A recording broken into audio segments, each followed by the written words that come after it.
This very wonderful case, and that's why I was too happy to share that. And I want to share, more important is the what exactly you have to understand.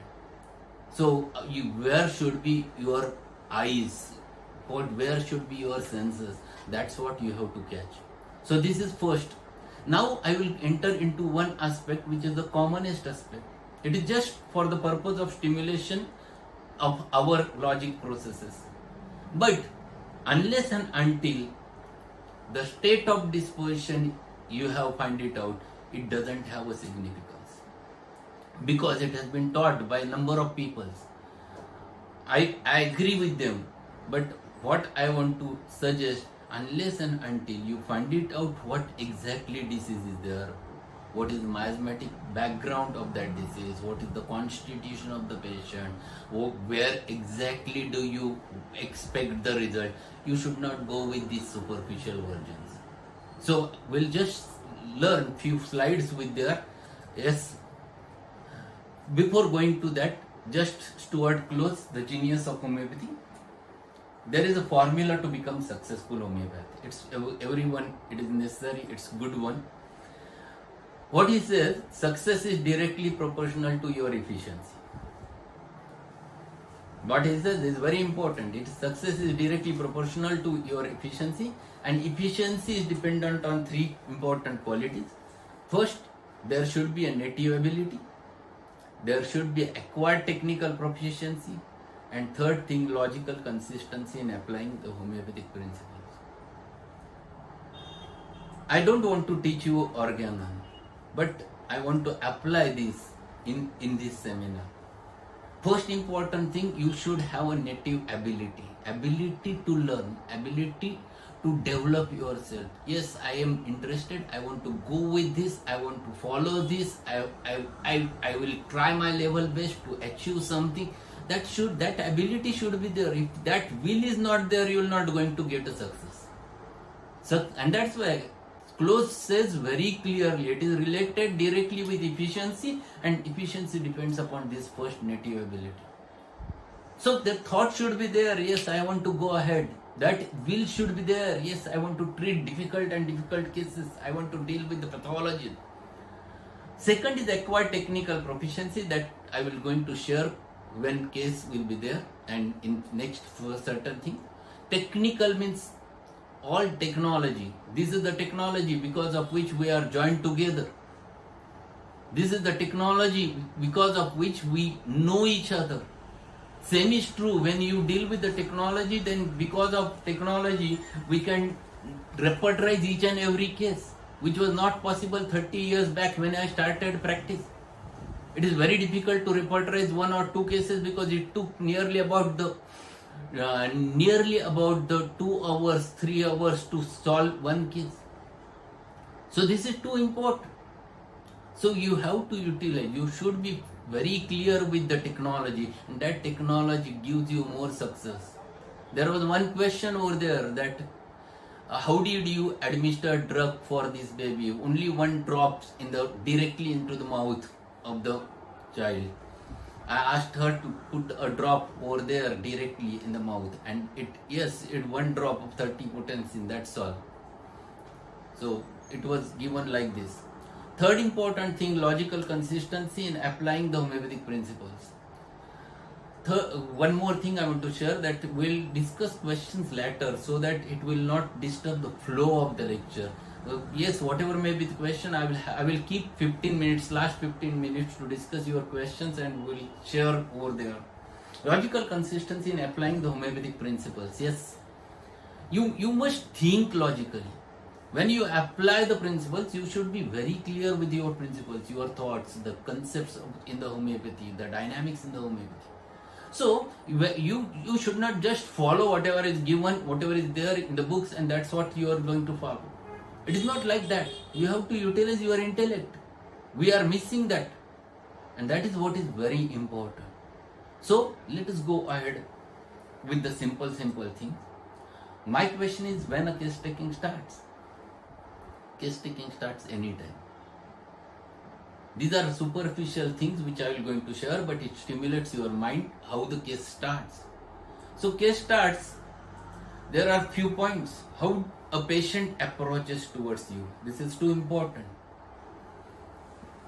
With prior appointment or patient comes without prior appointment. What is its significance? Too important for us. We never think. There is a phone call and then you receive. You never think why this fellow has called you before coming to you. You have to utilize your logic. It should run fast.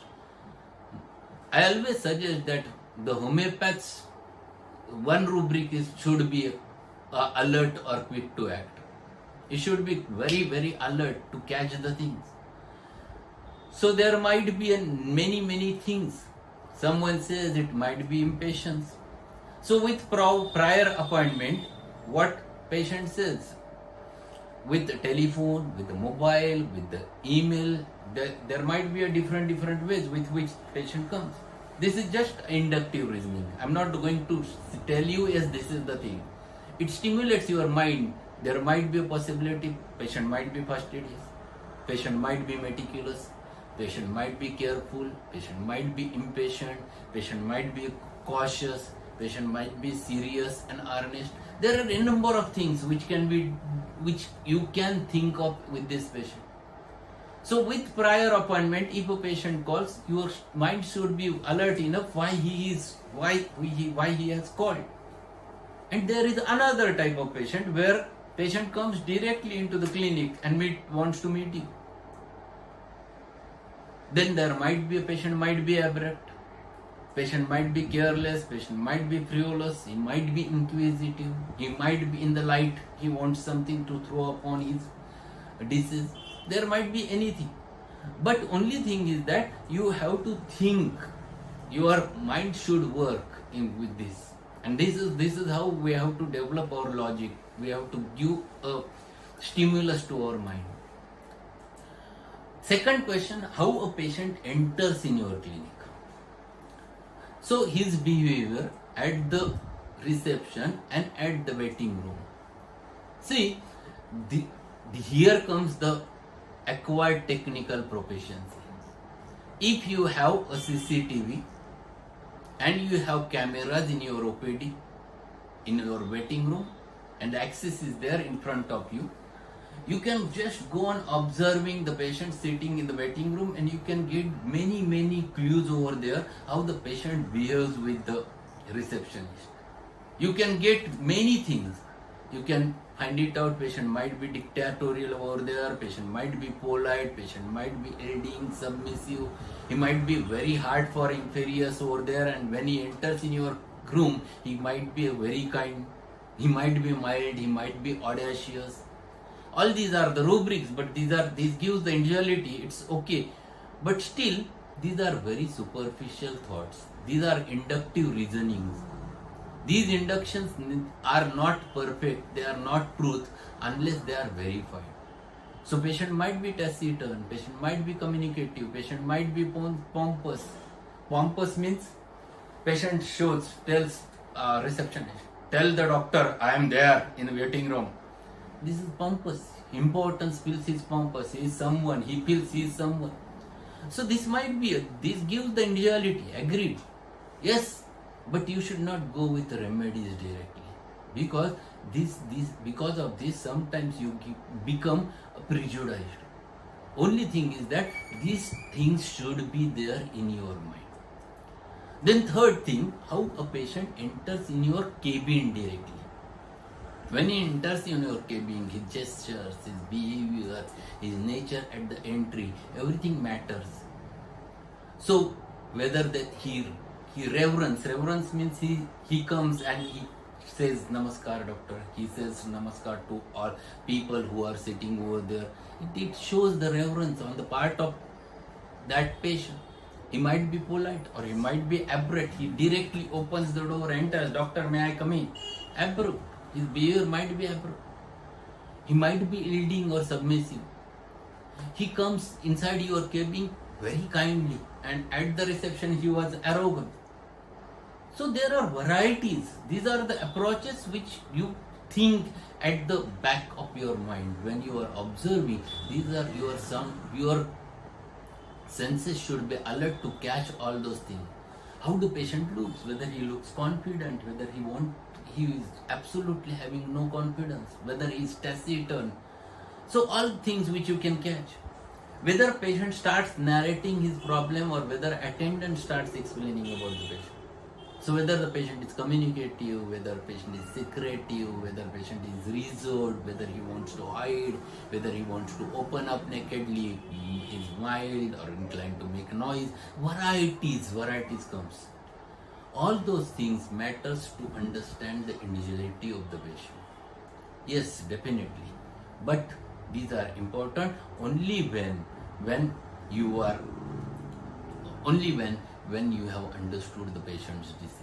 And that's why these are the things which are essential for understanding the human being, but these are not only the things on which you should go on prescribing. We'll turn towards the last 2 more points and then we'll again enter into very interesting case. Whether the patient is forced to take the treatment. He was brought and he is not wanted to talk to you. And when you asked why, he said, I'm not interested. So you can get directly a rubric, undertake things opposed to his intentions. Or there might be aversion to take the medicine. There might be an domination from the parent's point of view. There might be many reasons. All those are inductions. Sometimes it happens opposite way. Whether patient comes voluntarily to take the treatment and what he expects. Whether he is cautious, whether he is sincere, whether he wants to kill his disease completely. For what purpose patient comes? So these are only the things which you have to understand. These are the things which are necessary to develop your logic and understand the human being.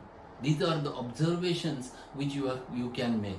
But these observations has the importance when you understand the whole human being. And these are on the basis of these, you should not go for the prescription. So this is another aspect of understanding the sick, but these are not only the things. This is just I have given in between clue to stimulate your mind. We'll go